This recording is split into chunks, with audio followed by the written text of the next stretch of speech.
जन साहब, मैं एक और भी बात मेरे जहन में आ गई। मैं एक एनालिस्ट को सुन रहा था, आपको याद होगा एक इराक में नाम भला सा है उनका, इराक में वेपन इंस्पेक्टर हुआ करते थे। तो उन्होंने बड़ी दिलचस्प बात की।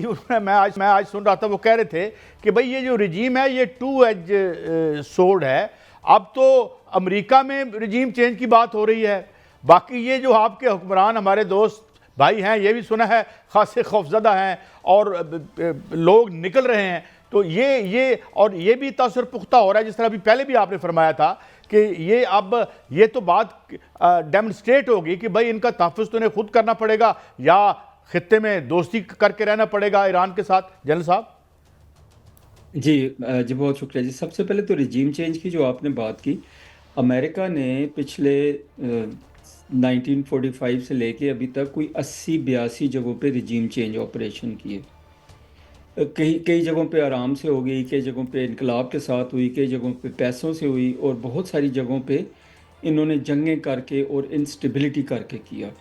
अभी आप देख लें ना, आपके पास मिसालें, मैं दोहराना नहीं चाहता हूँ। अफ़गानिस्तान को देख लें, सीरिया को देखें, लेबनान को देखें, कद्दाफ़ी, सूडान, जिधर भी आप निगाह, इराक, हर जगह देखते हैं तो इंस्टेबिलिटी है। तो रिजीम चेंज का मतलब इनका ये नहीं है कि ये कोई बहुत ही अच्छे और नोबल तरीके से, कोई नोबल एम्स के साथ रिजीम चेंज करवाते हैं कि लोगों का फ़ायदा होगा।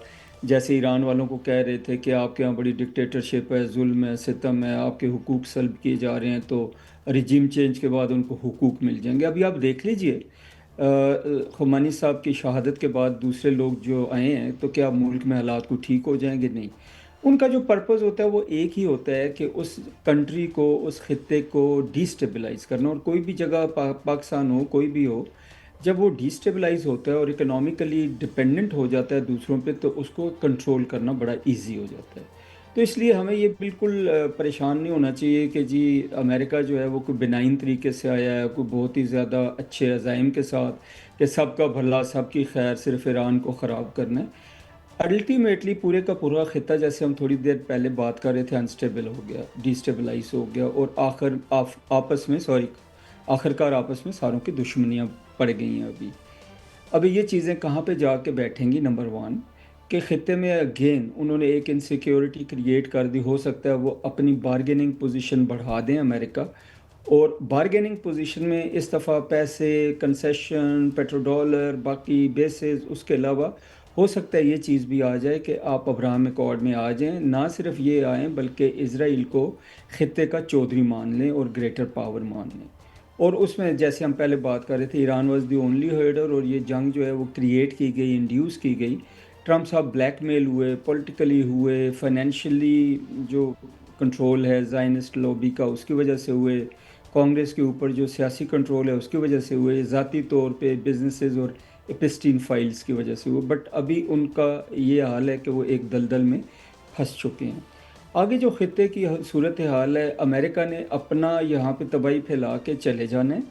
जब जाएं, आज जाएं, कल जाएं, परसों जाएं, 2 हफ्ते बाद जाएं, 3 हफ्ते बाद जाएं। उन्होंने ये पीछे मुड़ के नहीं देखना कि ईरान के लोगों का क्या हुआ या खित्ते के लोगों का क्या हुआ। अल्टीमेटली उनका ऑब्जेक्टिव एक ही है कि ये लोग डिस्टेबलाइज हो, उन पर डिपेंडेंट हो, और यहाँ पे जो इज़राइल है वो डोमिनेट करे। खित्ते के ममालिक को अपनी हालत का ख़ुद क्या कहते हैं ख्याल करना पड़ेगा, अपनी सिक्योरिटी का ख़ुद ख्याल करना पड़ेगा, अपनी अलाइंसेस, और शायद उनको अभी अमेरिका के ऊपर डिपेंडेंस जो है, जो टोटल थी, उसको छोड़ के बाकी जो तरफे हैं जैसे रशिया या चाइना, उनकी तरफ भी देखना पड़ेगा। जी सब यही जो जनरल साहब ने बात की है, इन्हिसार करना, उसको मैं आपके सामने रखता हूं। अभी जो रजीम चेंज की बात हो रही थी, रजीम चेंज तो 3 दिन गुजर गए, जंग जो है वो जारी है और ईरान भी ताबड़तोड़ हमले कर रहा है। रजीम चेंज तो नहीं हुई, बल्कि उल्टा रजीम मजबूत हो गई है जो लग रहा है।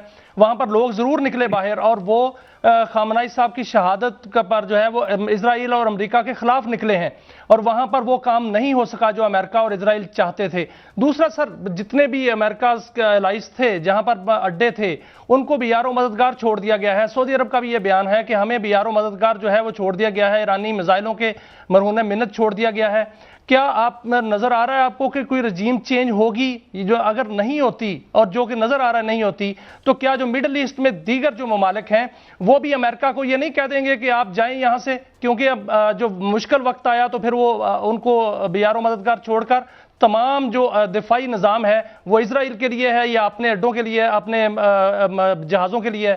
دیکھیے رجیم چینج کا تو پہلے دن انہوں نے بہت رستہ صاف کرنے کی کوشش کی. پہلے دن لیڈر کو ناک آؤٹ نہیں کرتا کوئی بھی. یہ ایک نام ہے ایک وار کے کہ جب آپ لیڈر کو ایلیمنیٹ کریں گے تو نیگوشیٹ کس سے کریں گے. لیڈر کی تو آپ نے ول توڑنی ہوتی ہے. لیڈر کا تو آپ نے کانفیڈنس شیٹر کرنا ہوتا ہے آپ کی انفراسٹرکچر کر کے یا جیسے بھی انہیلیشن جس طرح امریکی لفظ یوز کر رہے ہیں. تو اگر آپ نے اس طرح اتنی پروہیبٹیو کاسٹ امپوز کرنی ہے تو پھر اسی لیڈر کو کمپرومائز کرنا ہوتا ہے. پہلے انہوں نے کیوں کیا؟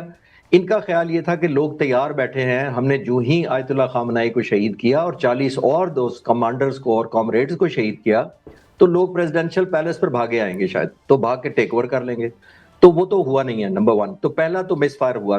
دوسری بات جو آپ کہہ رہے ہیں کہ مڈل ایسٹ کے جو بیسز کو حملہ کیا جا رہا ہے، اور تھوڑی دیر پہلے میں نے بھی کہا کہ ایتھکس مورالٹی تو کوئی فالو ہی نہیں ہو رہی. اور ظاہر ہے امریکہ جب بھی آتا ہے اور اپنی صرف انٹرسٹ کے لیے یہاں پہ قبضہ کرتا ہے یا ولنگنس کوآپریشن لے لیتا ہے جیسے بھی ہے، جتنا زیادہ آپ پھیلائیں گے، یہ تو ڈے 1 سے پتا تھا کہ جتنے زیادہ انفراسٹرکچر یہ ڈیولپ کر رہے ہیں، اور امریکی صدر روزانہ کی بنیاد پر کہہ رہے تھے کہ میں آج آیا، کل آیا، صبح آیا، ہم 1.5 مہینے سے انتظار کر رہے تھے. اور وہ بحری بیڑے لا رہے تھے، پہلے 1 پھر 2 پھر ڈسٹرائرز، پھر اتنا زیادہ انفراسٹرکچر اتنے بیسز کر لیا.